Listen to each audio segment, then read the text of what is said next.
Franz Ferdinand. You guys remember his name? I don't know, from 4th grade, am I wrong? Did you get this 4th grade, 5th grade? Doesn't mean you remember the story. Yeah. But if I say Archduke Franz Ferdinand, this isn't like the first time you've ever heard this. Oh, no, we talked about that before, though. Yeah, we talked about before class, so before this course. Are you familiar with the word, the name, Franz Ferdinand, Archduke Franz Ferdinand? Okay, I don't remember which year they go over it, but it's the one thing that they always talk about in order to explain how we got into World War I. And they're right, it is kind of how we got into World War I.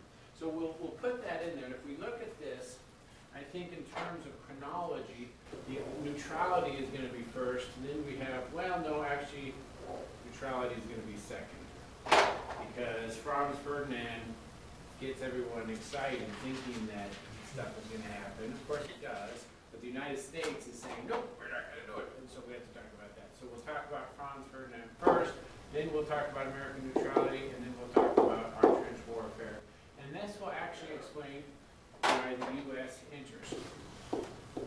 Now, this isn't a U.S. history class, but it is kind of important, even in Western Civ, to recognize that the United States did not go into this war.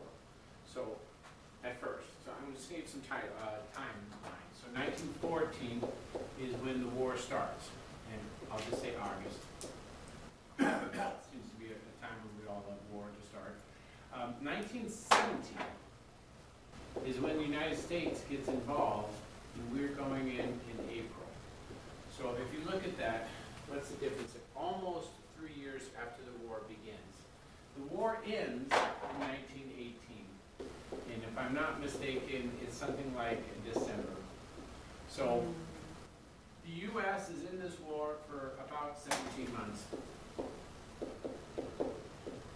Everybody else is in this war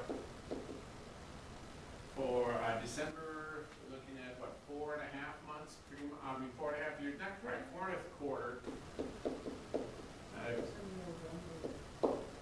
4.25 November, December, November. Okay, it's late 1918. So the questions that come up is why did we have the war at all? And I think we've talked enough about the causation that's going from the Romantic period to the nationalism to the imperialism, and then suddenly we're getting into the war. I think we get big pictures of war. But a secondary question, and this is going to be more important, I think, in World War II than it is in World War I, but you need to understand the theme behind this. Why did the U.S. not join in 1914? And then there's a second question that kind of follows right on to this. Why did U.S. join in 1970? And the reason why this is important is that it will explain after the war. And we're going to talk about after the war next class. We're going to talk about the Treaty of Versailles.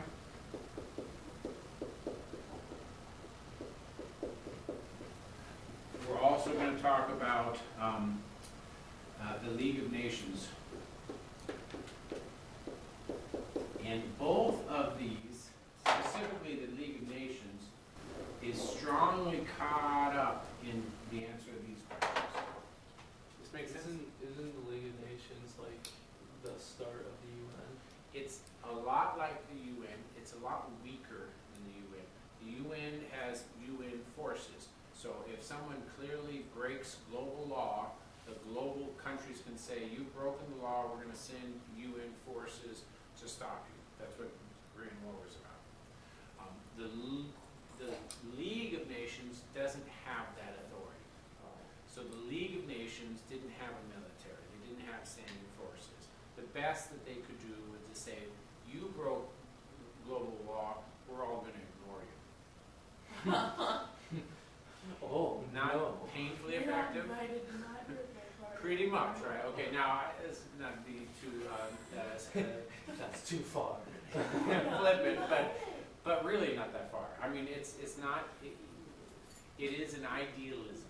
And we talked about this, the last time we talked about it, and this is actually a complex concept, but there is a difference between ideology, right, doing things because it's ideological, and pragmatism. And we were talking about this last class. Do you guys remember what the difference is between these? So, I hope I didn't mix it up. So, pragmatism is like you would give two sides of the coin a try and see what one works. What is that? Right. More like,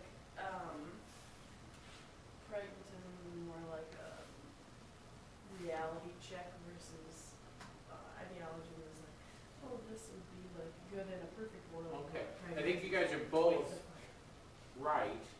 It's just getting the words down. So when you're saying both sides, what you're really saying is that it doesn't really matter why it works as long as it does work.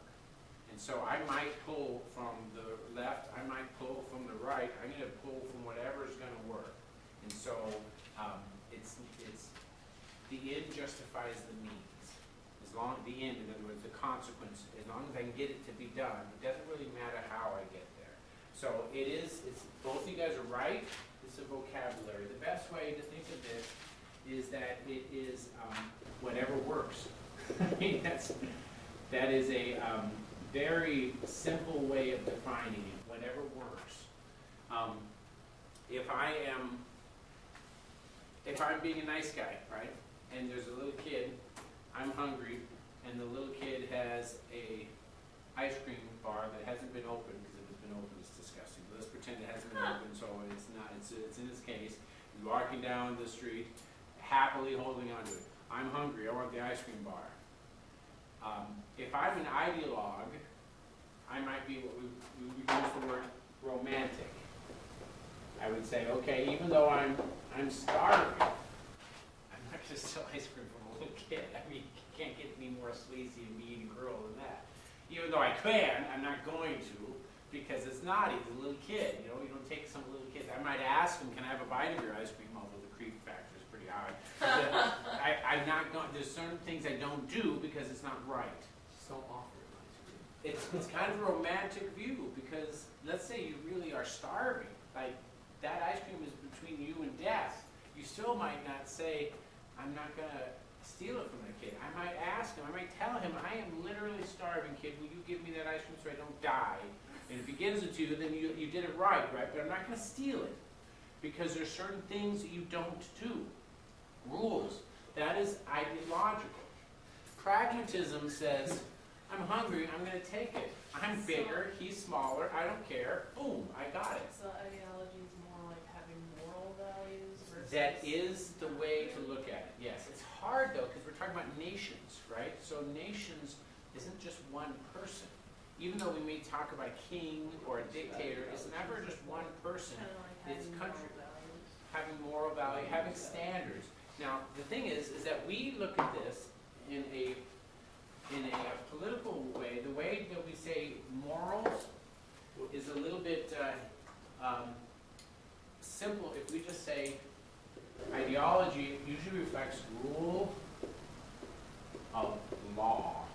So And that's what you mean by morals, laws. We have rules that we don't violate. You can go ahead. Pragmatic's like whatever, not whatever works. Did I really lose that? Oh, I had it. It was, It is whatever whatever works. benefits me, Kind of. and only me. Rule of might. I'm a big guy, the little kid is a small kid. I can steal candy from a baby. No problem, right?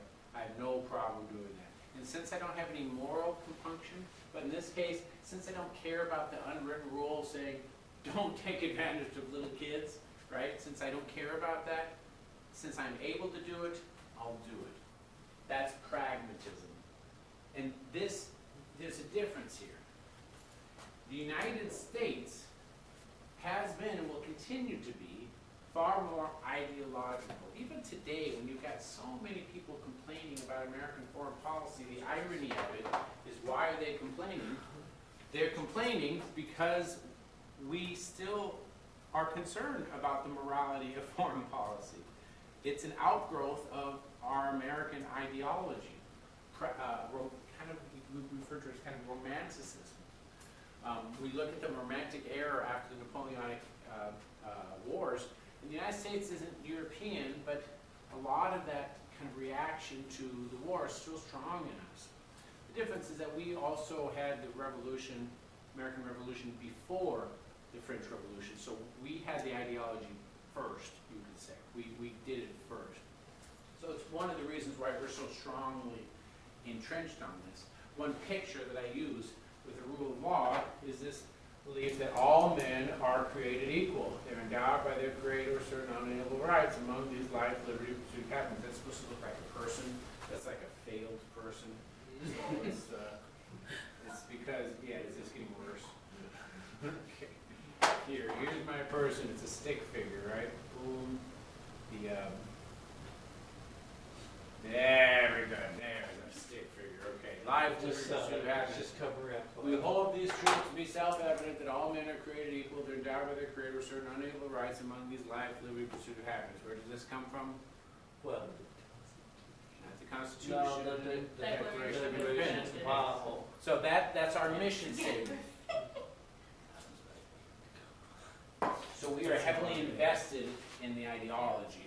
Europe, even though this idea of life, liberty, pursuit of happiness comes from England, comes from John Locke, for the most part, Europe is not ideological, not after 1848. They started off romantic, remember, but then that nationalism made them much more pragmatic, and under imperialism, they're very pragmatic.